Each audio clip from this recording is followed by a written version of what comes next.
my poor guy. What was his name? Gordiel? Gordito? I don't remember his name, but my dude. I feel like this is a book that Ellen would have loved to read. I would love it if we just saw him as this, like, this really hard individual. Like, he just became stone cold all the time.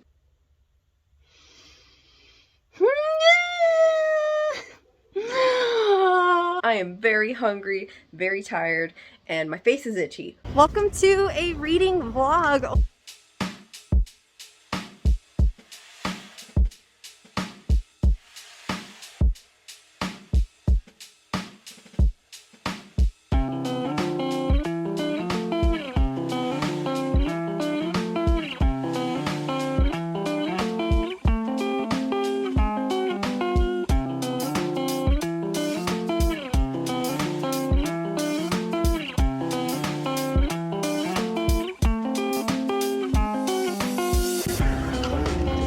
Hey guys, welcome to a reading vlog. Oh my gosh, I'm so excited.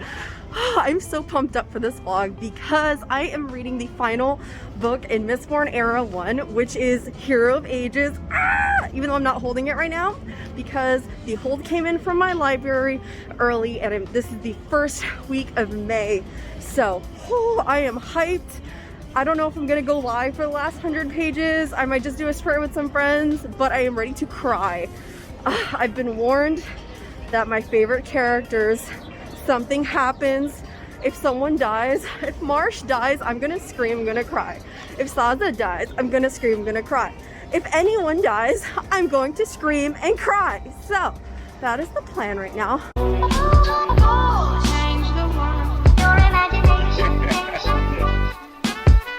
It could change the world. So I was reading Hero of Ages last night and my husband said to me, "Hey, what you reading?" And I was like, oh, how do I explain what this book is about without giving away spoilers? So I said, hey, do you mind if I go into detail? Because this is the third book in the series and I can't really tell you what it's about without telling you what the first two were about. So he's like, yeah, sure, go ahead.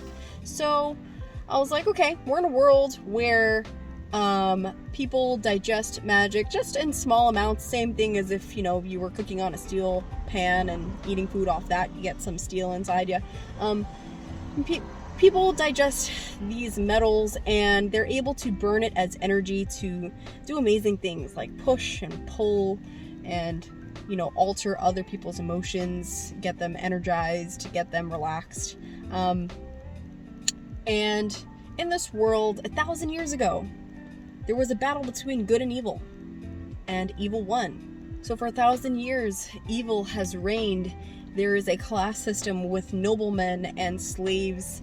The slaves are used for many purposes by the noblemen, and if you have noble blood in you, which the slaves shouldn't, but of course does happen, then you have the ability to use these magical powers with metal. So we're following a young girl as a slave who is used by many thugs and mafia members for her latent abilities to use these metals, until one day they mess with the wrong person. And she is found by this amazing guy who is able to use all of the metals and use them really well. And he brings her on with a team of fabulous people to overthrow the empire, which they succeed in.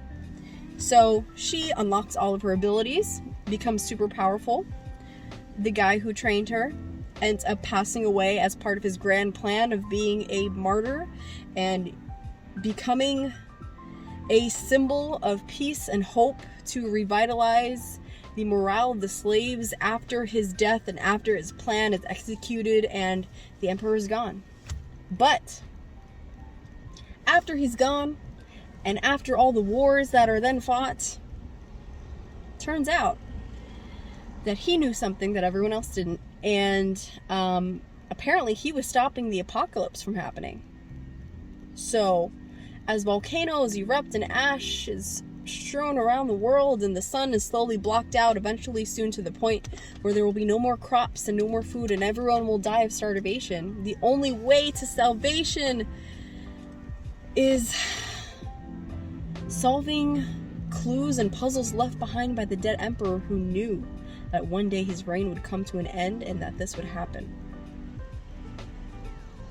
And so our journey begins. And my husband goes, damn, that sounds badass. And I was like, hell yeah. Welcome to Mistborn.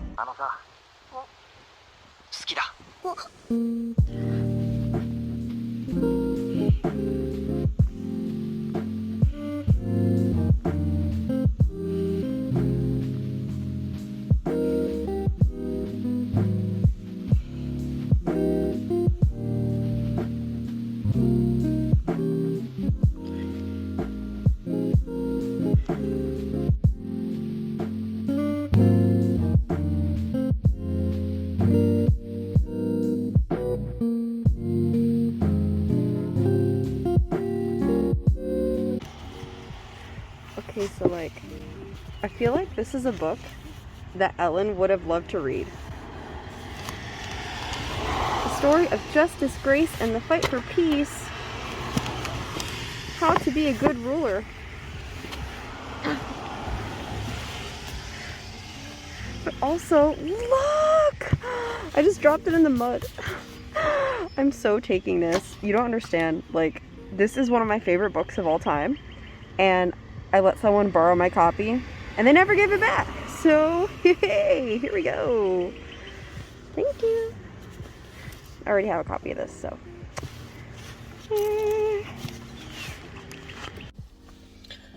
Alright, so it's May 7th, and I'm on my way to work. I just got coffee, and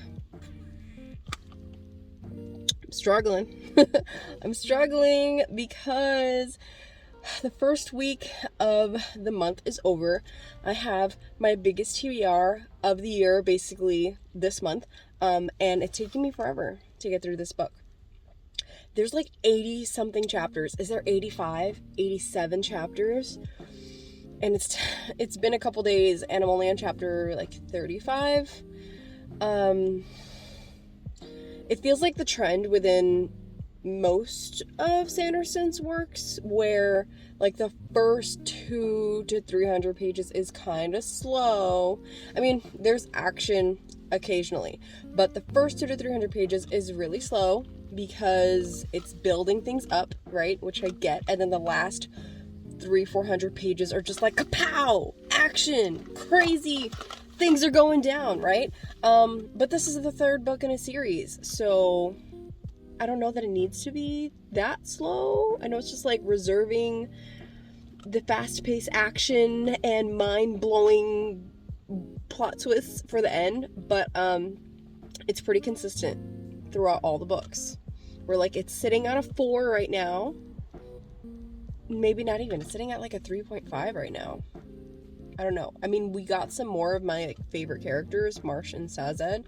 Spook is playing a much bigger role than I thought he would. And so far, it's just all been revolving around them trying to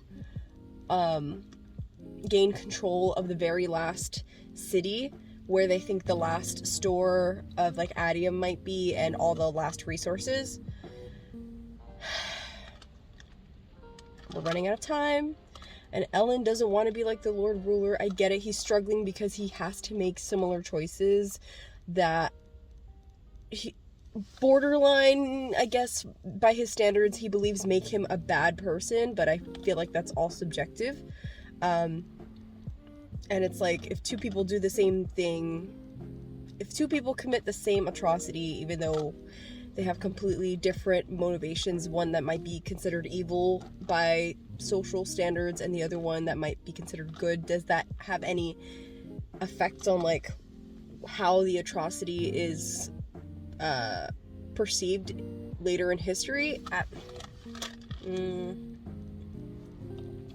I think he just kind of needs to just like accept that sometimes when you're a leader, there are certain things that need to be done, and just move on with it. I guess, like, he's trying to keep his morality, I get it, but it's really slow, and I'm reading it as an ebook, and I'm only like 30 something %, and this needs to like hurry up. It needs to hurry up. So in order to finish my TBR on time, I need to read like 10 chapters a day, which means like over 100 something pages. What? Well, here we go.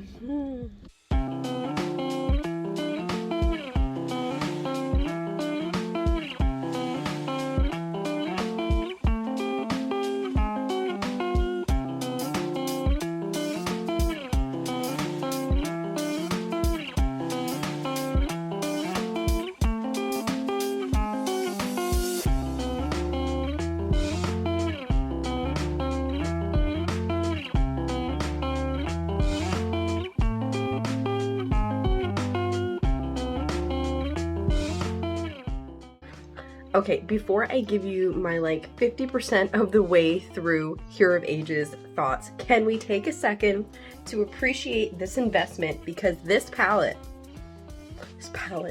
is so good. Look at this. I have not painted in over a week, and the paint in here, Beerus, look, Beerus, look, it's still wet. Oh my gosh, Beerus, tell me that's not quality. No, don't snip it, no! Alright, so this is gonna be a 50% of the way through Hero of Ages check-in, and I have some thoughts while I work on this painting that my goal is to have finished by the end of May before I leave for college. This painting needs to be done, because if I can't finish this painting in the month before I go into some seriously intense studio training, I'm gonna start questioning whether I even deserve to be in that training. But anyway, so here is the thing. We have some cool moments, and then we have some moments that I'm not a fan of. I'm feeling really conflicted right now. I'm feeling like, kind of similarly to how I did in the first half of Mistborn and the first half of Well of Ascension, where I'm feeling kind of like underwhelmed, but also super excited at the same time, because there's some things that I love and there's other moments where I'm just bored. So a moment that I did love was when we figured out how the Colossus were made. I mean, we've been learning about hemalurgy, I think it's called, how the Inquisitors were made.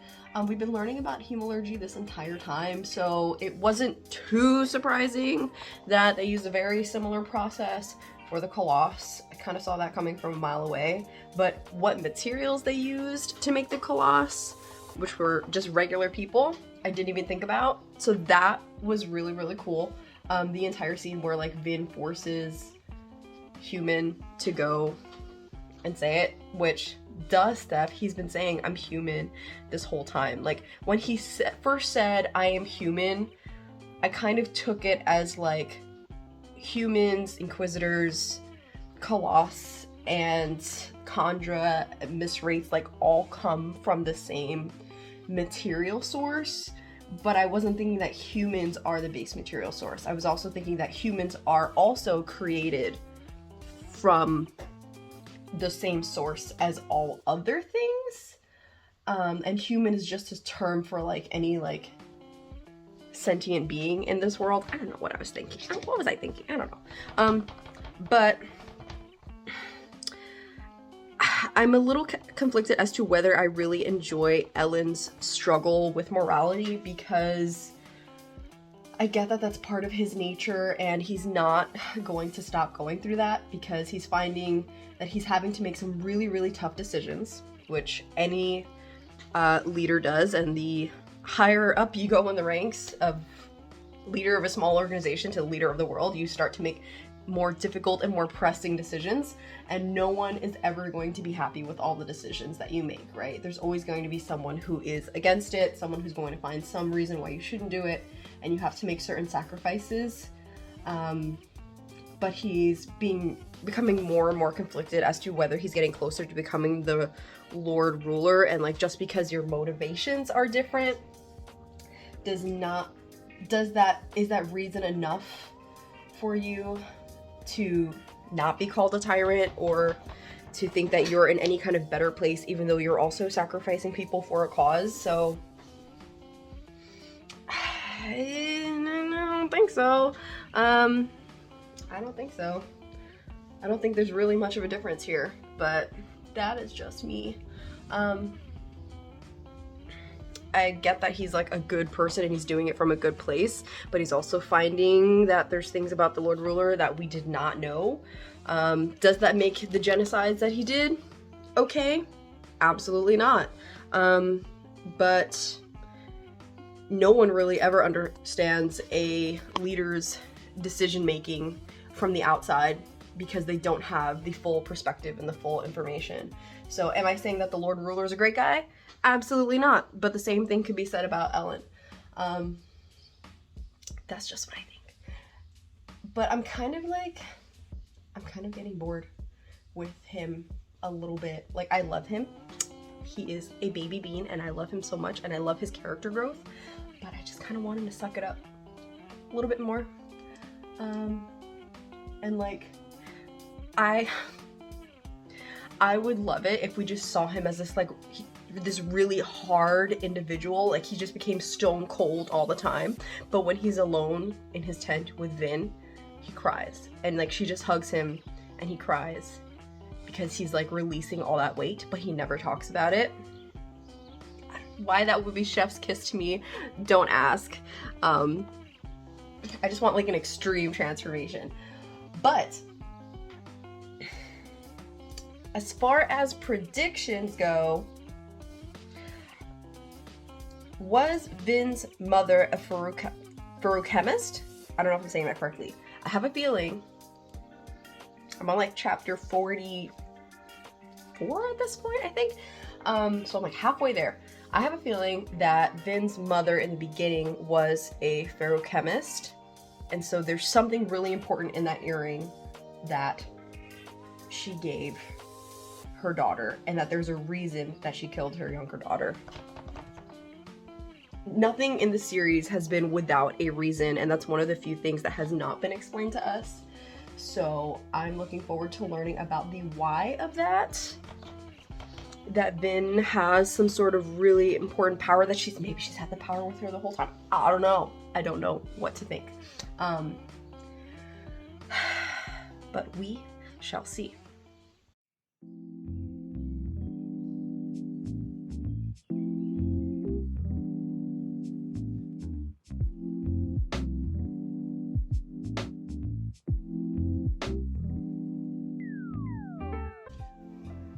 Hello, it is another morning. What is today's date? Oh my gosh. Today is a day, May 10th, I think. I think it's May 10th or 11th. I don't know. And my hold for Hero Ages is due back tomorrow, and I'm currently at 76%, and this is the busiest week of my life. So I'm struggling to find time to sit down and read, but I'm trying to do like 1 to 2 chapters at any break that I get.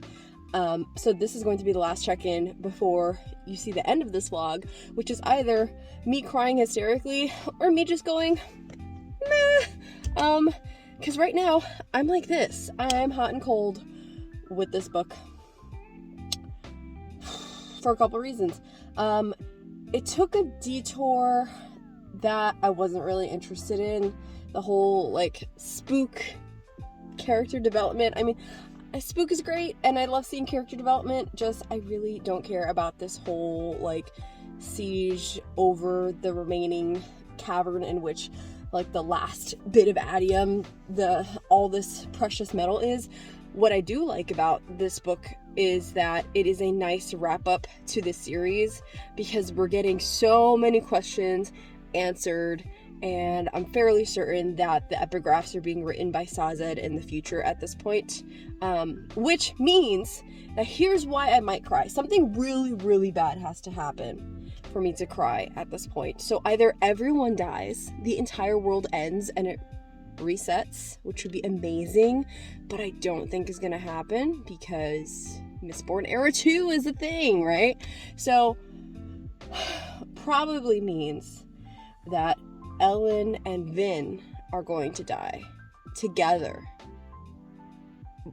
in an effort to like recapture Ruin and restore the Well of Preservation, and I might cry at that. So I hope that's what happens.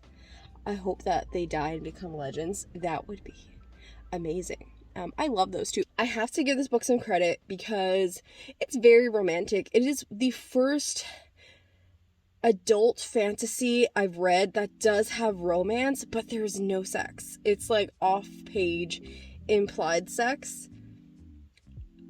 And it's just so sweet and pure, and Ellen and Vin's relationship is so sweet, and I love that for them, and I love that they've been married this entire book, and they have little pockets of romance here and there where they're just like a good morning kiss or a goodbye kiss as they go off and destroy armies. Speaking of destroying armies, I loved the scene where Ellen went on his little rampage. I was like, okay, Ellen, yes, I love that for you. He finally came to terms with having to do things that he doesn't want to do, and just the dark side of being a ruler. I mean, maybe not fully, but I love that for him. I really do.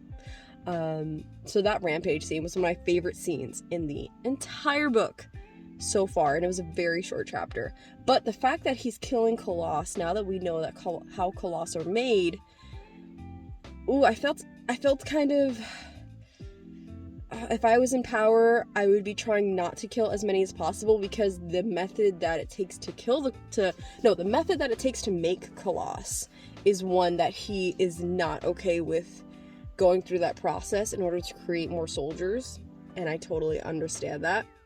It goes against everything he's working for to do that. So he's kind of leaving it up to the Inquisitors to make more Colossus and then just stealing them from them. But that being said, being that the goal is to get rid of all the Inquisitors, I think, because they're being controlled by Ruin, every one that you kill is one less soldier that you can use in the future, because you have no intentions of making more. So I kind of felt, ooh, if that was me, I'd be in a tough spot. But yeah, so far that is where I'm at, and I gotta head to work now. And what is happening this week? This is the busiest week of my life. I have a 5-hour PD today, 4-hour PD today. I have grading to do. I have tomorrow's AP testing for my AP students, so I'm proctoring that. Also, there's a big school event this week. I'm getting blood work done, so I have doctor physical stuff to do for university, and I'm leaving for university in 3 weeks, so I'm packing and stuff. I also have to renew my car lease this week. It's just, wow, it's a lot of things that are happening, all positive, all exciting. I am super tired, but I'm going to somehow read this last, 25% of this book by tomorrow before my hold is up. So, wish me luck. Dear Kindle, please stop recommending me this book. I have no intention of reading this book. Ever. Ever. Didn't you get it the first time I rated her book 1 star? What is wrong with you? I have had a long day. I am exhausted, but I am not moving from this spot until I finish Hero of Ages, because I have 14% left. It's getting done today. I'm not moving. I'm literally in the epic climax fight between Vin and Marsh, and it is giving me all the Matrix Neo versus, what was his name? No, Mr. Smith was Neo. What was his name? It was Agent Smith. Agent Smith. He says, oh, that's right. Neo is Mr. Anderson. No, Mr. Sanderson. No, I can't remember his name. Oh, God help me. But that's what's happening. Epic rain battle. Yes.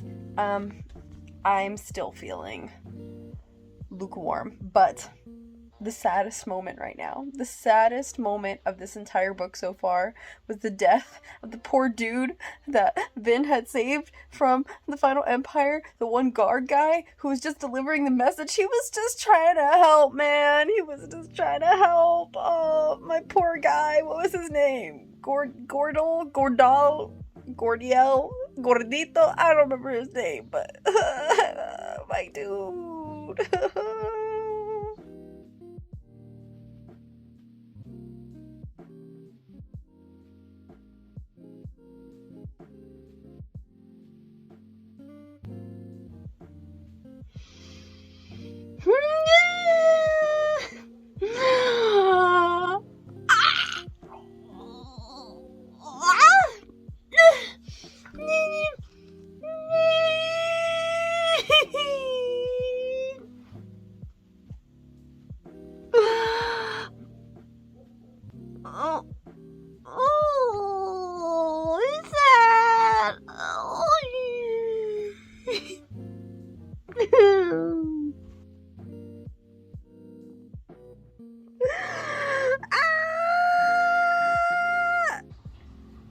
Let's get started with my Hero of Ages costume.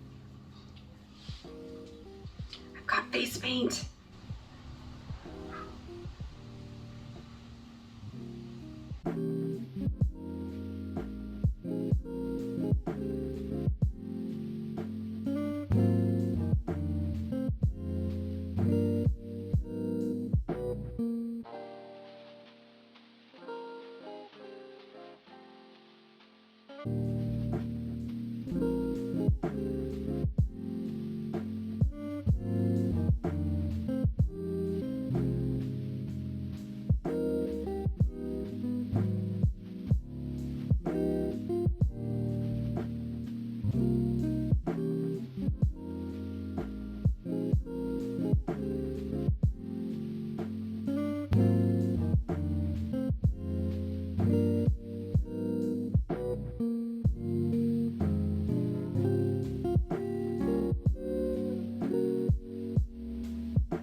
I'm ready for the live show. Ooh, I'm Colos. Can you tell? Look at my veins. Look at my split skin. I'm so hyped for this live show. I hope this actually lasts. I did this an hour ago. I thought it would take me a lot longer, so I started like an hour and a half early before the live show. And I don't want it to rub off. Maybe I should have put more blue. But it's not bad. It's not bad. Here we go.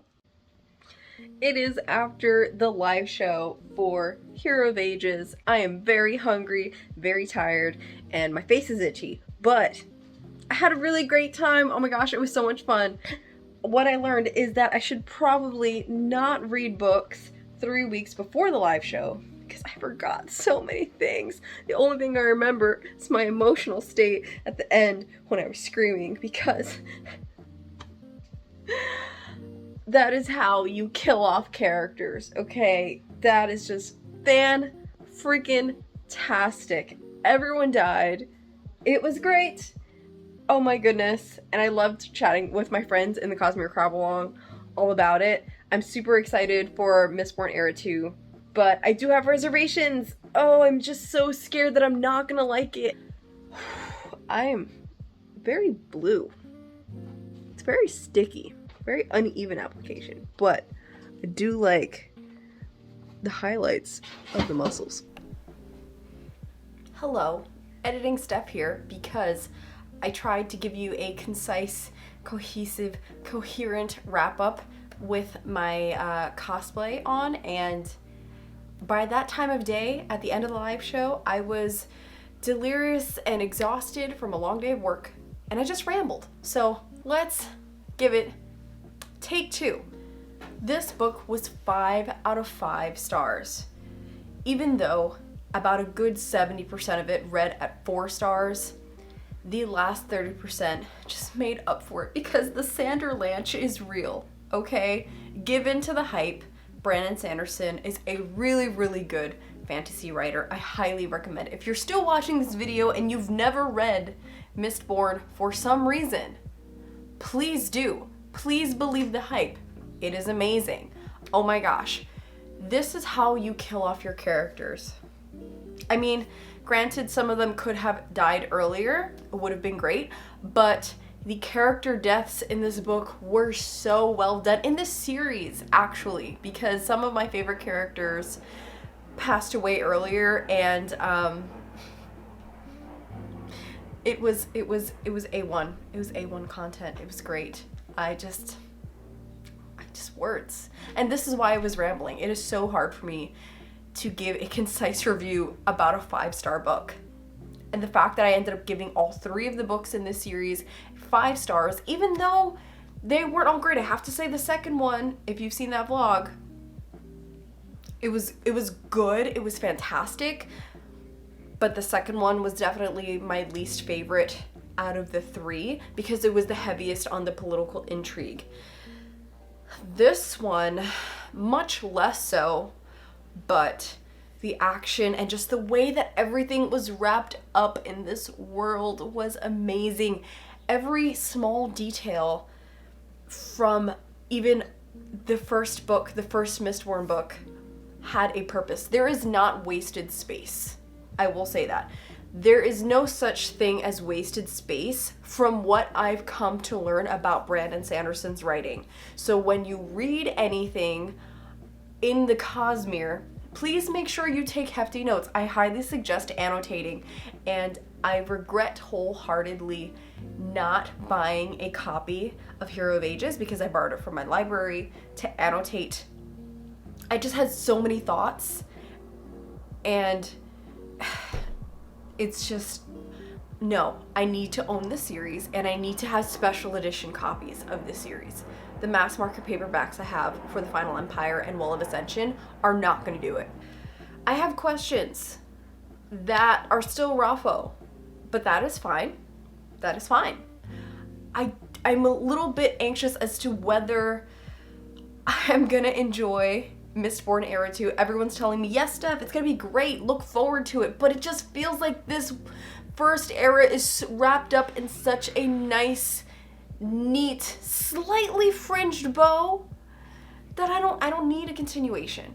And so my nostalgic ass just doesn't want to continue because I'm worried that it's just gonna go downhill from here, but everyone's saying no, that is not the case. So when we start Shadows of Self and Alloy of Law, I will keep the expectation moderately high. I will, I promise. Just, it was so good. It was so good. It was so good. I don't have words. Just go read it. It's great. Just do it. It's fantastic. Back to past stuff to wrap up this video. Amazing. I'm so surprised that he doesn't have any other endings. Like, is he scared to write endings? Is it just that there's too much that needs to be written? I don't know. But you have my blessing, good sir, because this ending was fantastic. I wasn't feeling Sazed's struggle with his faith in the beginning, but it was all worth it because he went somewhere that I didn't think he was gonna go. And that works for me. The stakes were so high. Does it get higher than that? I don't know. But if there is, that is a book that I want to read. So, I am done being a coloss. I'm gonna go wash my face because my face itches. But if you want to follow us and join the Cosmere Crab Along, because in the month of June we're supposed to be reading White Sands, which is the graphic novel. We're going to be talking about that, and I will leave the link in the description below for the Cosmere Crab Along and all the other adventures and stuff. If you want to join us, you can join us at any time. There is no time limit. We're getting ready to read Mistborn Era 2, and then we're going to start the Stormlight Archive in September, so you can jump on for either one of those. But I post videos every week, and there are links to all of my book clubs, the manga book club, the host club, and the sci-fi book club, the interstellar book club, in the description below. I've got affiliate links and lots of other things. If you want to catch me on social, check that out, and I'll see you next time. Bye! What's it making, Mr. Wonka? Mr. Wonka, work the factory.